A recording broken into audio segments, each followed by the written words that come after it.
The Media War. The Nigerian-Biafran War was arguably the first fully televised conflict in history. It was the first time scenes and pictures, blood, cuts, severed limbs from the war front flooded into homes around the world through television sets, radios, newsprints, in real time. It probably gave television evening news its first chance to come into its own and invade without mercy the sanctity of people's living rooms with horrifying scenes of children imacerated by modern war.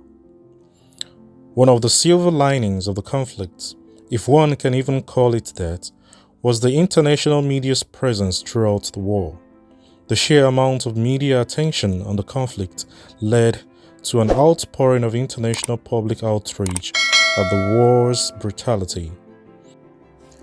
There were also calls from various international agencies for action to address the humanitarian disaster overwhelming the children of Biafra. Said Baroness Achebe in the British House of Lords, "Thanks to the miracle of television, we see history happening before our eyes. We see no Igbo propaganda. We see the facts." Following the blockade imposed by the Nigerian government, Biafra became synonymous with the tear-tugging imagery of starving babies with blown-out bellies, skulls with no subcutaneous fat harboring pale, sunken eyes in sockets that betrayed their suffering. Someone speaking in London in the House of Commons or the House of Lords would talk about history happening all around them. But for those of us on the ground in Biafra, where this tragedy continued to unfold, we used a different language, the language and memory of death and despair, suffering and bitterness. The agony was everywhere. The economic blockade put in place by Nigeria's federal government resulted in shortages of every imaginable necessity, from food and clean water to blankets and medicines. The rations had gone from one meal a day to one meal every other day to nothing at all. Widespread starvation and disease of every kind soon set in. The suffering of the children was the most heart-wrenching. Narrow escapes.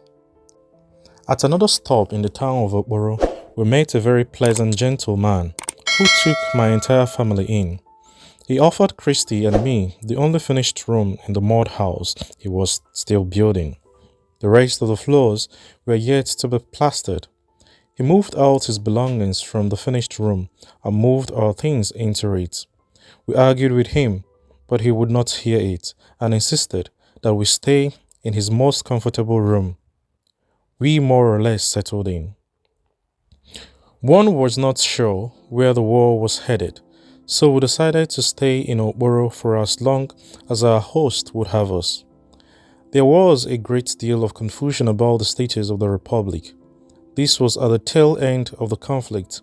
At that point in the hostilities, both sides were really exhausted. One noticed it in the shuffling gait of the soldiers, in the less than cheaper drill song choruses, in the number of stories of army desertions. The news about surrender was already in the air. Tragically, there were many false rumors that the war had ended. Some people who had survived the war lost their lives that week because they had heard that people were being asked to come back to Enugu, that everything was over and returning to normal. Some of them were killed by Nigerian troops on the way.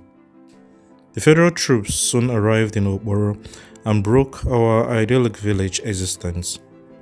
With their arrival came the horrendous stories of nurses and local women being raped and violated in unthinkable ways.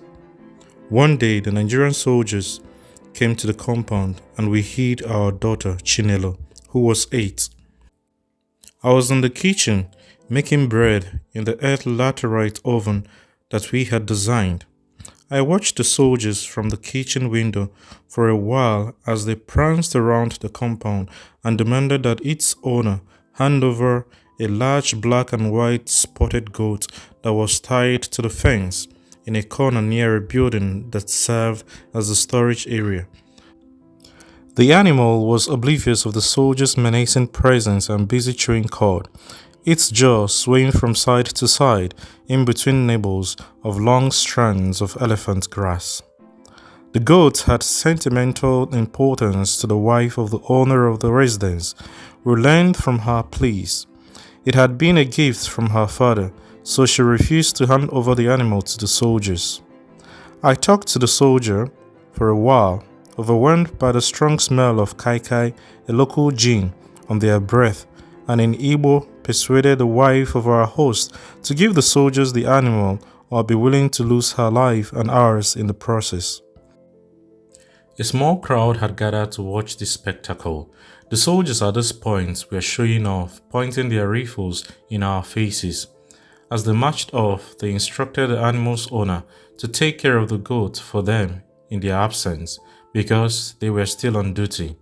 If the goat was not there when they came back, they warned, we will all be responsible. As soon as the soldiers left, the wife of our host, in a state of panic, untied the goat from the fence with the intention of hiding it in a dry well nearby. I called out to her to leave the goat alone. Let them take it, I said, and leave you alone. Fortunately for everyone, the soldiers never returned for the war plunder. I had the privilege of having an official car that had been assigned to me by the government of Biafra, which came with a driver. The driver was one of those hyper-religious individuals who wore only white, a sign of purity apparently, and preached endlessly to his company, condemning everyone and everything to the damnation that awaiteth thee if you don't repent. He was a truly curious character, but an excellent driver nonetheless. One morning, as we woke to the greeting of the cock crow in the distance, I walked out to the brisk damp dawn, stretched and smiled as I glanced around. The villages in Nigeria always had an organic, wholesome, earthy smell to them. And then it struck me. I noticed that the government vehicle had disappeared. Someone in the yard confirmed that the government driver had packed the entire car in the wee hours of the morning and fled with our belongings. We had traveled up to the point in a 2-car convoy. I drove my own car, a Jaguar, and the official car was driven by the chauffeur. Luckily, we still had the Jaguar, and we decided to leave Okporo with our own driver, who we knew was much more trustworthy.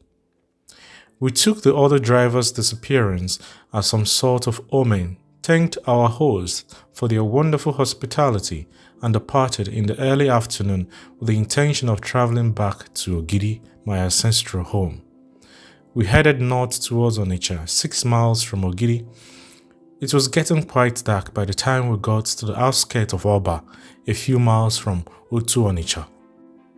Refined petroleum was available, but not always readily accessible, and petrol depots were obvious targets of the federal troops. The driver reported that we had an empty gas tank, and we were desperately in need of filling up the tank if we were to make the rest of the trip without incident. Almost immediately, we heard the vehicle wobble and then just stop. A deep darkness had enveloped us.